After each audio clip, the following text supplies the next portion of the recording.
Welcome to the Designated Drinker Show, the podcast that's raising the bar on craft cocktails. I'm your host, Louise Solis, and with me, as always, is my very, very talented friend, the one who can simply make tidy whities look good, the mixture Stacey Gina.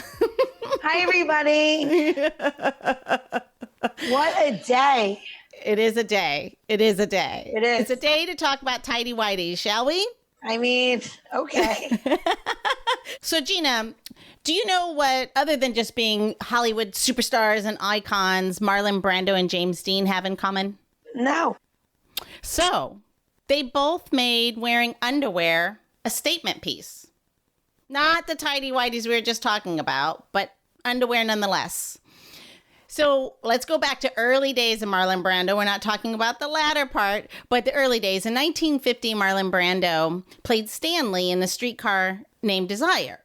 And he famously came out on screen wearing a simple white T-shirt. It was something that had not been seen before because He up had until on then, pants, just so you know. yes, he did have on pants. I've seen that. So 5 years later, James Dean did the same thing when he played Jim Stark, famously in A Rebel Without a Cause. He also with pants and a leather jacket to add. But yes, he definitely had pants on. But yes, they both made that simple garment, which was up until that point considered just undergarments, popular in the around the world. But it started, of course, obviously in the United States. It skyrocketed as just everyday wear. And you're sporting a beautiful T-shirt. If I could, mention it. I am, but we will get to that when we get our drinker on. So, speaking of people who elevated the T-shirt, and she actually has made it a medium for messages. Please welcome today's designated drinker, the mind behind Tea-Aware Apparel, Lauren Jones. Welcome to the show, Lauren. Hi, thank you so much. Yes. Hi, Lauren. Thank you for coming. Yeah, thank you for having me. This is awesome. So here we are. We're with somebody who's taken the T-shirt, and it's really interesting actually doing the research for the show, the stages of how the T-shirt was born. Like that was kind of an odd little space. And one of the first propaganda used on T-shirts, using it for a message, a medium for messaging, was actually "Do It with Dewey," the presidential Republican president running for office. Dewey. It was one of the first times it's noted that it was actually used for a messaging board, basically. So propaganda. Nice. I didn't know. Wow. There we go. So see, little research. So, Lauren, share with us what led you to start Tea-Aware Apparel? So a couple of years ago, I guess I had been looking for a creative outlet. I'd also been going through not necessarily the best of circumstances in terms of personal relationships, professional uncertainty, just a lot of things. It was also around the time of the Freddie Gray killing and a few other racially motivated incidents in the country.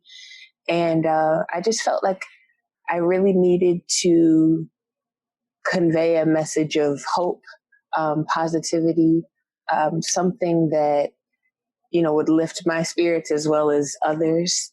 And so this is how it started. That's awesome. That's awesome. And it started with a simple saying, correct? It did. It started, be silent, speak volumes. The idea behind the brand was for people perhaps like myself, or even people more outspoken than myself, if they wanted to say something without shouting it. If you just want to be able to speak your truth or have your stance be known on certain issues without necessarily being loud or outspoken. That's how it started. And so, be silent, speak volumes was the catchphrase at the time. I've since updated it to be stand tall, speak volumes. Oh, that's lovely. I know. First, our logo is a giraffe. So there's kind of the stand tall piece, but then also given the times that we're in now, maybe it's not appropriate to be silent. Whether you want to be silent or you want to speak out, just do it with confidence. Absolutely. Absolutely. That's so lovely. And the giraffe connection is the stand tall. That's it speaks volumes, to your point, without it speaks volumes without being loud, in a positive way, not in a positive way. Yeah. Yeah. So how did you get to know Gina? So a couple of weeks ago, I was going to get one of my favorite breakfasts in DC, which is her restaurant. They make a great bacon, egg, and cheese with avocado on an everything bagel, toasted. You've ordered that a couple of times. A couple of times, quite a few. And I guess she saw me from the back of the restaurant. I was wearing one of my shirts and she liked it. And I guess we just started to talk about whether or not I was taking custom orders and what that would look like. And it took off from there. Nice. I'm gonna jump in there. So I have seen Lauren's stuff all over. My store is located in Northeast. So I've seen Lauren's items around in different places or pop-ups or bazaars and stuff. And I didn't know who she was. So when she was at the door, I think I recognized you more from Union Market. And then we talked for a second. And I was like, oh my God, I need to have this. But more importantly, I've had it was I needed to represent her because Lauren, how long has your brand been around now? Since about 2016.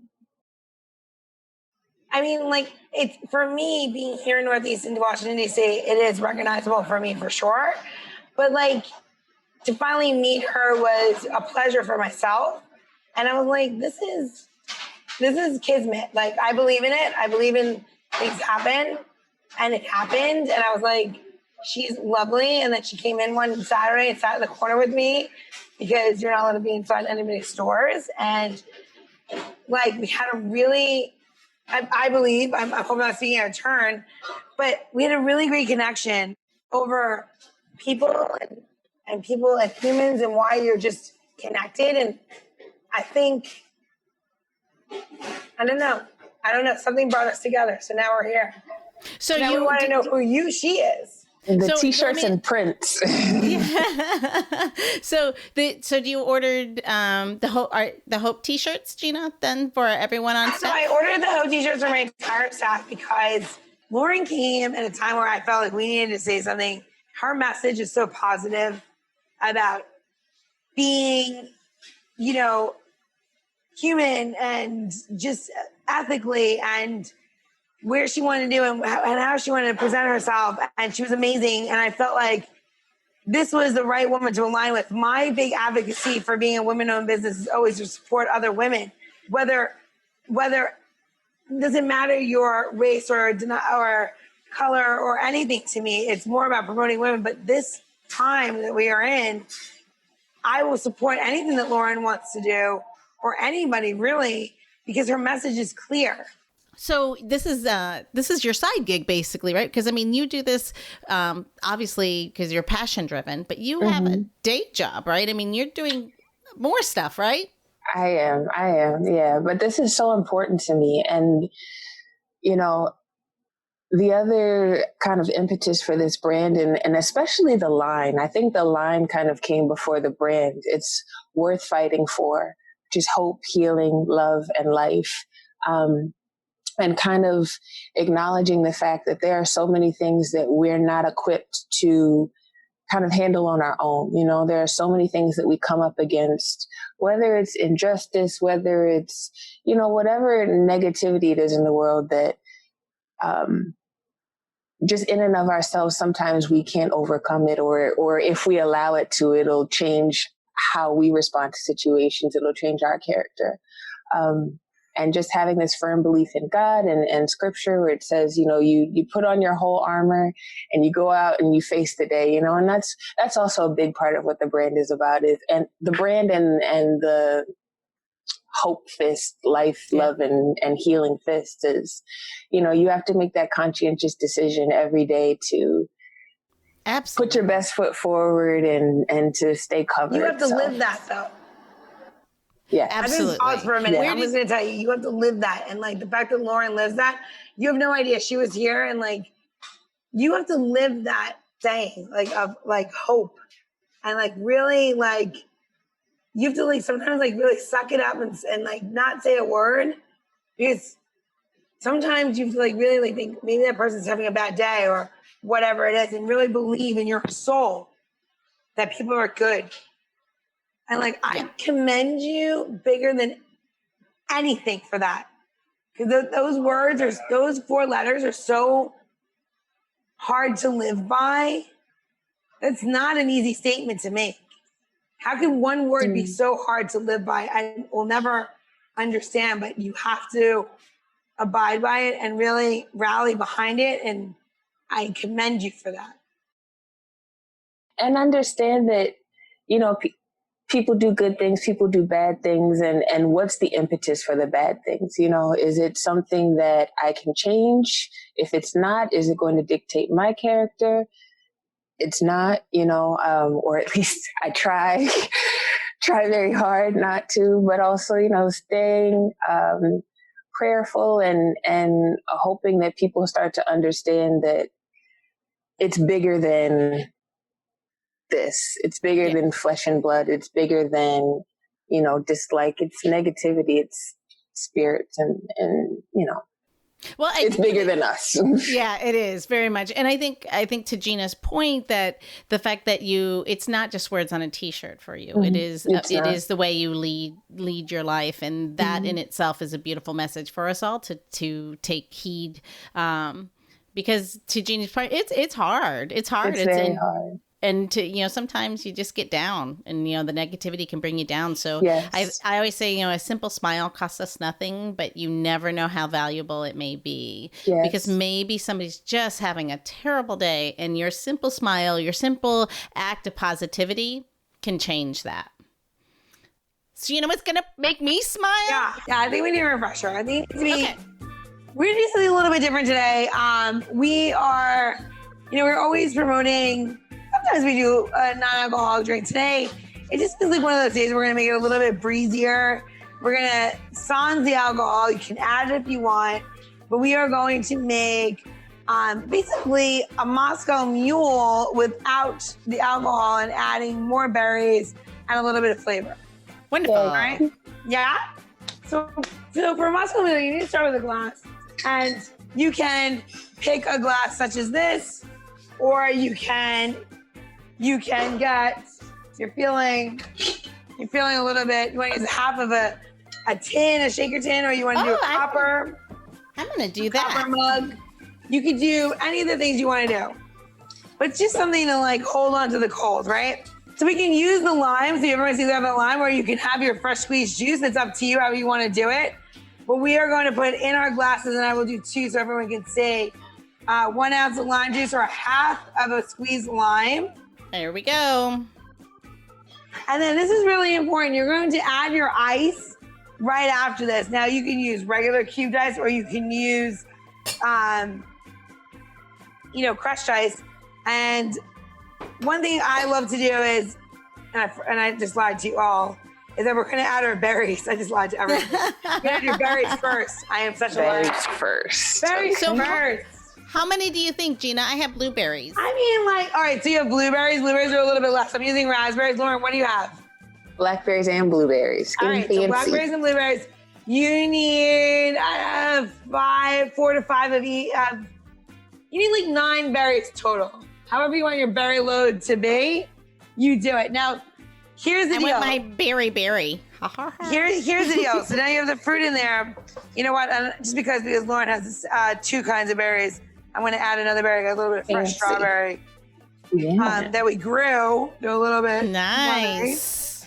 So we're going to add this in there, and you can muddle it, or and I don't love the muddle sometimes. I just like the berry to be just in my glass, and then like serve it with a spoon, a little bit of crushed ice, or regular ice, whatever you have in your refrigerator. And then the most important is using something delicious. Q-tonic, using a little Q ginger beer. Delish.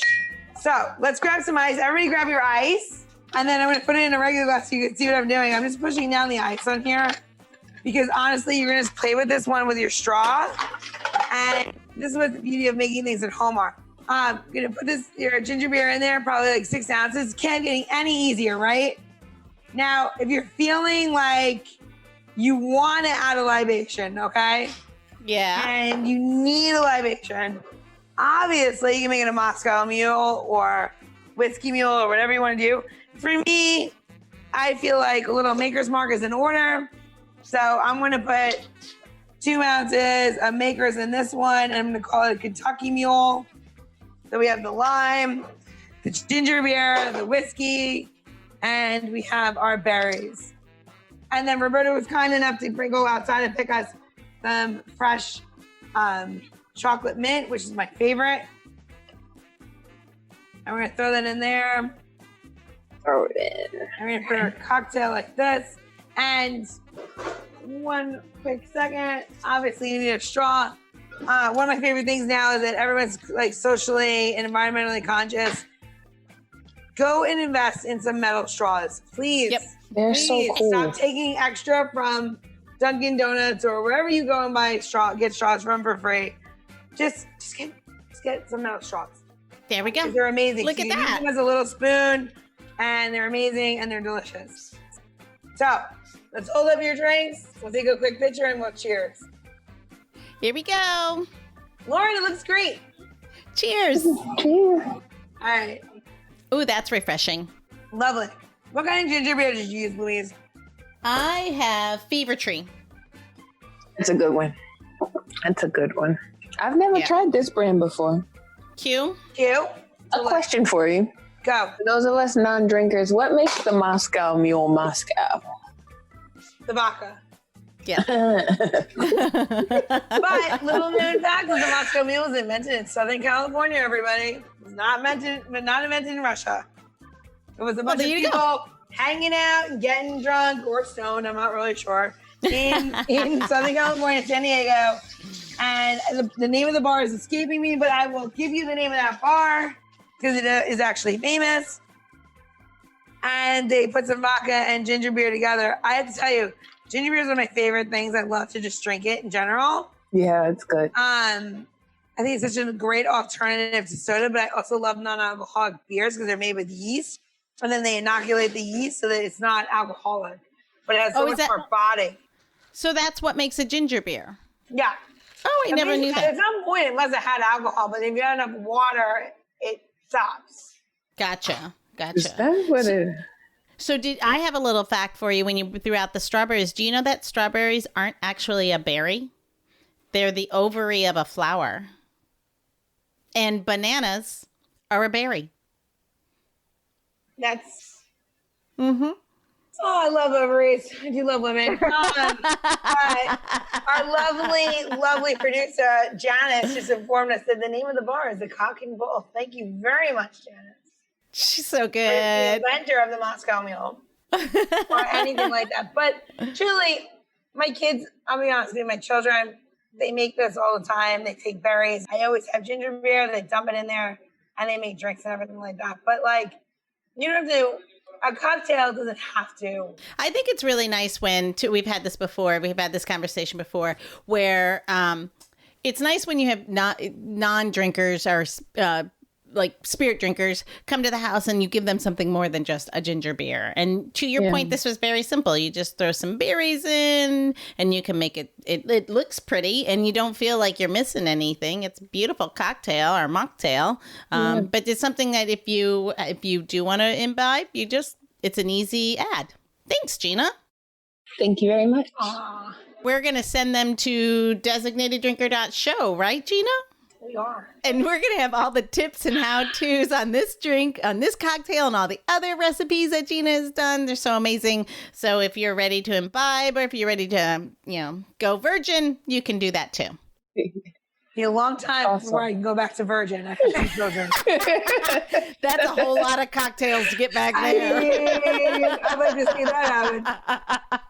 All right, Lauren, I get a question, my own very special question. Yes. Okay. So people identify themselves with all kinds of different animals, and you might identify yourself with the giraffe because that is on your logo, and because it's regal and reaches for the stars. And it's just a beautiful, majestic animal. However, dun, dun, dun, dun. There are other reasons too, but an ingredient. Identify as one ingredient. Would you be and why? Ooh. So what is your ingredient? Do. Oh, this is good. It can be a food item. It could be an herb. It could be anything. Sofrito. Ooh. Why? That's a very good ingredient. Why? Yes. Just, it's a very complex, very well-rounded out, makes everything so much better. I love that. That was great. Thank I like you. Like jazz hands, but not. That's like, you know what, Lauren? That's a first. We've not had that at all, and that's amazing. Yep. Well, cheers to that. Cheers. Cheers, everybody. Cheers to positivity, being open, being wonderful. We can all be like Lauren when we grew up.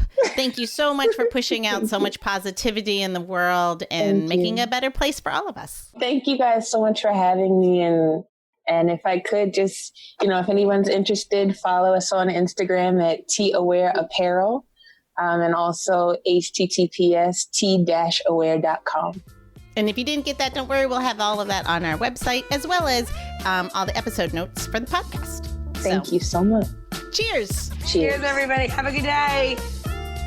The Designated Drinker Show is produced by Missing Link, a podcast media company dedicated to connecting people to intelligent, engaging, and informative content. Missing Link is a proud partner of Hearing Charities of America, a nonprofit organization that supports those who are deaf or hard of hearing. To learn more about HCOA or to find out about Missing Link's other podcasts, head over to missinglink.company. That's missinglink.company.